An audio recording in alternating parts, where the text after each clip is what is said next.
Bonjour, Valentin. Je travaille chez EasyFront Consulting depuis octobre 2015. J'ai découvert Salesforce à la suite de ma formation d'ingénieur lors de mon stage de fin d'études. Et c'est ce qui m'a donné envie de continuer à apprendre sur Salesforce. Et donc j'ai rejoint EasyFront Consulting. Mon travail chez EasyFront, c'est d'adapter un logiciel, Salesforce, pour qu'il corresponde le mieux possible aux besoins de mes clients. Pour ça, j'ai trois missions principales qui sont le paramétrage, le développement et le conseil. Moi, ce qui me passionne vraiment, c'est la partie conseil. L'idée, c'est d'apporter à mon client l'expertise qu'il n'a pas en interne et de lui permettre d'utiliser et d'adapter toutes les fonctionnalités du logiciel le mieux possible. Au cours de ces années passées chez EasyFront, j'ai eu l'occasion de voir l'entreprise grandir de façon assez impressionnante. Quand je suis rentré, on était 8 salariés. Aujourd'hui, on est une soixantaine. D'un point de vue personnel aussi, j'ai beaucoup évolué chez EasyFront.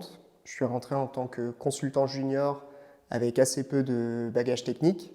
Et aujourd'hui, je suis consultant technico-fonctionnel et j'apporte mon expertise à des consultants qui sont plus juniors.